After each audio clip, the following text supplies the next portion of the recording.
यदि ये 4 खिलाड़ी फ्लॉप हुए तो फिर इंडियन क्रिकेट टीम की बैंड अच्छे से बज सकती है, क्योंकि अभी इंडियन क्रिकेट टीम की जो करंट फॉर्म है ना भाई, उसमें से 3-4 प्लेयर तो बहुत ही ज्यादा मैटर रखते हैं, बहुत ज्यादा मैटर रखते हैं इंडियन क्रिकेट टीम की नैया को पार लगाने में। और यदि ये प्लेयर फ्लॉप हो गए तो भाई साहब क्या होगा, इंडियन क्रिकेट टीम को कौन बचाएगा, ये एक बहुत बड़ा प्रश्न है। इसमें से सबसे पहला नाम आता है जिसपे सबसे बड़ी डिपेंडेंसी है इंडियन क्रिकेट टीम की, वो खिलाड़ी है जसप्रीत बुमराह। भाई ये खिलाड़ी एक एक्स फैक्टर प्लेयर है, और जिस तरीके से इन्होंने भारतीय क्रिकेट टीम को बचाया है बड़े बड़े मैचों में, आप जसप्रीत बुमराह के योगदान को भूल नहीं सकते। ये वो प्लेयर है ना जो किसी भी सिचुएशन से आपको मैच जिता करके दे सकता है। लेकिन हो जाता है जसप्रीत बुमराह जैसे खिलाड़ियों का भी समय कभी कभी खराब चला जाता है। तो भाई जसप्रीत बुमराह का यदि फॉर्म खराब गया, जसप्रीत बुमराह के खिलाफ यदि न्यूजीलैंड ने अच्छे प्लानिंग करी और शुरुआत के ओवर में जसप्रीत बुमराह को मार पड़ गई, तो फिर टीम इंडिया को वहां से रिकवर कर पाना बहुत ही ज्यादा मुश्किल कारनामा होगा, क्योंकि बहुत बड़ा प्लेयर है। न्यूजीलैंड के इंग्लैंड के खिलाफ भी आप लोगों ने देखा था कि भाई भारत और इंग्लैंड के बीच जो थोड़ा सा डिफरेंस रह गया था ना, वो जसप्रीत बुमराह का था। भाई इंग्लैंड के पास जसप्रीत बुमराह के खेलने कोई सटीक प्लानिंग नहीं थी, लेकिन न्यूजीलैंड क्रिकेट टीम जिस तरीके से वो मैच घटित हुआ था उसके बाद से अच्छी प्लानिंग करी होगी जसप्रीत बुमराह को लेकर के, भाई कैसे जसप्रीत बुमराह से निपटना है। और यदि जसप्रीत बुमराह फ्लॉप कर जाते हैं तो जाहिर तौर पर भारतीय टीम के लिए इस चुनौतियों से निपटने का जो है बहुत कम विकल्प मौजूद है, क्योंकि बाद बार गेंदबाजों का परफॉर्मेंस से रहा है, बहुत ही खराब परफॉर्मेंस रहा है, बहुत ही खराब परफॉर्मेंस रहा है। और यहां पर इंडियन क्रिकेट टीम जो है वो ज्यादा ओवर हाइप करेगी नहीं, स्पिन पिच तैयार नहीं करवाई, क्योंकि पता है 2023 के ओडीआई वर्ल्ड कप के फाइनल में क्या हुआ था यार, हम लोग बहुत ज्यादा एक्साइटेड हो गए, बहुत ज्यादा हाइप हो गए कि यार हमें ऐसा पिच चाहिए, वैसा पिच चाहिए, जिसकी वजह से हमारी बैंड बज गई थी। तो इस बार उस तरह कारनामा करेगी नहीं, इस बार संतुलित पिच जो है मतलब तैयार करने की कोशिश कीजिएगा, जहां पर गेंदबाजों को थोड़ा सा मदद मिल पाए, बल्लेबाजों के लिए भी मदद हो, उस टाइप की पिच तैयार करवाने की डिमांडें की गई है। एक नॉर्मल समीकरण के बेस पर जो उतारने की तैयारी की गई है। तो सबसे पहले तो हमारा जसप्रीत बुमराह एडवांटेज होगी। दूसरे नंबर के एडवांटेज की बात करें तो वह संजू सैमसन। संजू सैमसन पिछले 2 मैचों से आए, क्या इंपैक्ट डाला आप सभी लोगों ने देखा ही। भारतीय क्रिकेट टीम के जीत में जो है अहम भूमिका निभाई है संजू सैमसन ने, गजब की बल्लेबाजी करी है, बेहतरीन परफॉर्मेंस दिखाया संजू सैमसन ने, और दोनों ही मैच में जिस तरीके से उन्होंने बल्लेबाजी करी, कमाल की बल्लेबाजी करी भाई। सकारात्मक इंटेंट के साथ विकेट गिरने के बाद भी इंडियन क्रिकेट टीम के ऊपर कोई प्रेशर ना आने देना, ये काफी गजब की काबिलियत है, बेहतरीन काबिलियत है, और जिसे संजू सैमसन ने प्रदर्शित करके दिखाया। काफी कमाल की बल्लेबाजी करी, बेहतरीन बल्लेबाजी करी संजू सैमसन ने। वेस्टइंडीज के खिलाफ भी भाई साहब मैच जिताया, यहां पर भी मैच जिताया। नहीं तो हो क्या जाता है भाई, यदि आपके ओपनर फ्लॉप कर जाते हैं ना,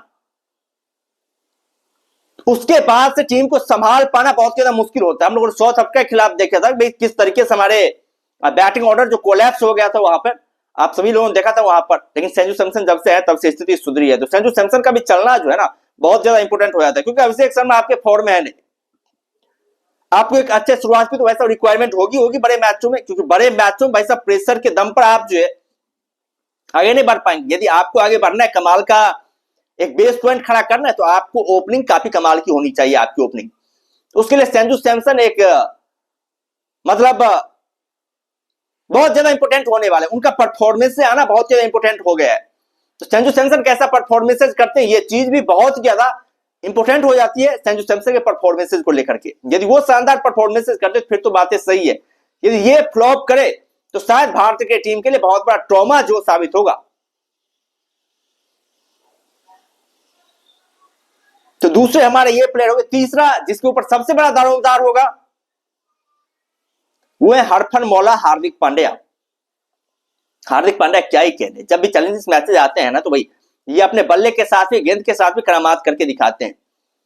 दोनों ही तरीके से काबिलियत है। बैटिंग में भी ये गेम को मतलब भारतीय टीम को जिता करके दे सकते हैं, मुश्किल परिस्थितियों में कमाल का परफॉर्मेंसेस करके दे सकते हैं।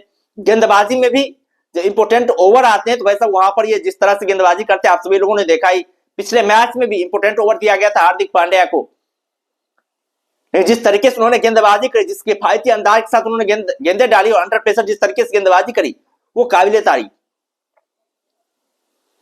तो हार्दिक पांड्या भी जो है एक प्रमुख अस्त्र होने वाले इस मैच के, क्योंकि सबसे अनुभवी प्लेयर है, सबसे ज्यादा मैचेस खेले हैं, सबसे ज्यादा बड़े मैच खेलने का एक्सपीरियंस इनके पास है।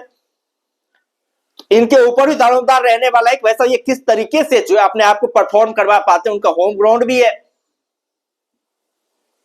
हार्दिक पांड्या का, तो हार्दिक पांड्या से बेहतरीन परफॉर्मेंसेज की उम्मीद होगी, बल्ले के साथ भी गेंद के साथ भी, क्योंकि दोनों तरीके से हार्दिक पांड्या के सहयोग की आवश्यकता पड़ेगी इंडियन के टीम को।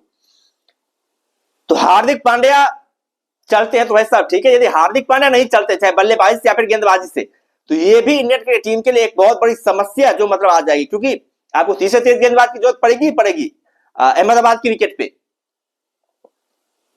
अहमदाबाद के विकेट पर आपको कम से कम तेज गेंदबाज तो आपके पास होने ही चाहिए। हार्दिक पांड्या फ्लॉप करते फिर शिवम दुबे को दी जाएगी गेंदबाजी, और शिवम दुबे का आंकड़ा जो पूरी तरीके से सही नहीं रहा है। पिछले मैच में हम लोगों ने देखा कि भाई आखिरी ओवर में 30 रनों की रिक्वायरमेंट थी, वहां पर शिवम दुबे गेंदबाजी दी गई, भाई साहब 23 रन जो है उनके ओवर में फेल दिए गए।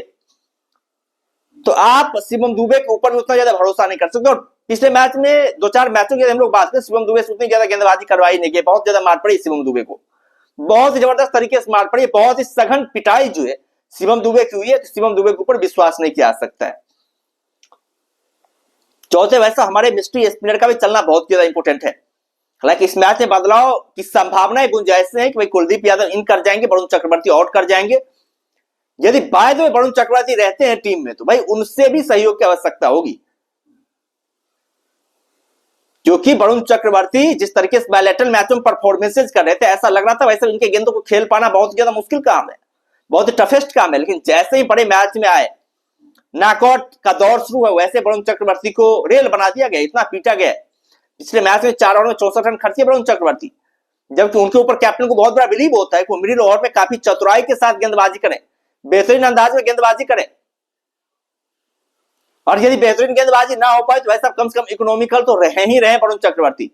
लेकिन पिछले मैच की बात करें तो 16 की इकोनॉमी के साथ भाई साहब रन खाए थे वरुण चक्रवर्ती, और न्यूजीलैंड भी अच्छी खासी प्लानिंग करके आई होगी वरुण चक्रवर्ती के खिलाफ, और बहुत कमाल के खेले वरुण चक्रवर्ती को। यहाँ पर 5 T20 मैच का सीरीज था, वहां पर न्यूजीलैंड के बल्लेबाजों ने काफी आसानी से वरुण चक्रवर्ती को पिक किया था। बहुत ही गजब का जो है वरुण चक्रवर्ती के खिलाफ रणनीति वहां पर भी दिखाई थी, और बहुत कमाल का खेला था वहां पर वरुण चक्रवर्ती को। तो यहाँ पर अंडर प्रेशर वरुण चक्रवर्ती किस तरीके से अपने आप को शो अप कर पाते हैं, ये देखना काफी दिलचस्प है, क्योंकि जैसे जैसे पिच बढ़ेगा, दिन का खेल मतलब मैच आगे बढ़ेगा, वैसे वैसे पिच स्पिनरों के अनुकूल जो है बर्ताव करनी शुरू करेगी। तो वहां पर वरुण चक्रवर्ती का जो है रोल बहुत ही इंपॉर्टेंट होगा इंडियन की टीम के लिए, भाई मिडिल ओवर में किस चतुराई के साथ गेंदबाजी करते हैं, ये बहुत इंपॉर्टेंट होने वाला है। और सबसे खास चीज क्या होने वाली इस मैदान के ऊपर, टॉस सबसे इंपॉर्टेंट होने वाला है। सूर्या का लक भी चाहिए, क्योंकि जो टीम टॉस जीतेगी पहले गेंदबाजी करना चुने, क्योंकि T20 में होता क्या कि जब आप एक लक्ष्य का पीछा करते हैं तो आपको पता होता है भाई सब किस वे में खेलना है, जबकि पहले बल्लेबाजी करते हुए आपको लक्ष्य पता नहीं होता है। T20 शॉर्टेस्ट फॉर्मेट है, तो वहां पर हो जाता है कि मिस्टेक हो जाता है, कभी आप स्लो बल्लेबाजी कर लेते हैं या फिर कभी कभी आप उस अंदाज बल्लेबाजी नहीं कर पाते, क्योंकि बाद में आपकी टीम के लिए बहुत ही नुकसानदेह साबित होता है। तो यहां पर जो है ना लक्ष्य का चेस करने की दोनों टीमें सोचेगी, चेस करने वाले का रिकॉर्ड भी यहां पर काफी कमाल का है, तो उसको लेकर के दोनों ही टीमें सोचेगी। तो जो टीम टॉस जीतेगी वो टीम लकी टीम होगी, उसके फेवर में जो है मैच का सिनेरियो 60% पहले से उसके पक्ष में खेलता हुआ नजर आएगा। जो टीम टॉस हारेगी जाहिर तौर पर उसके लिए जो है थोड़ा सा लेस मोमेंट जो मैच में क्रिएट होगा।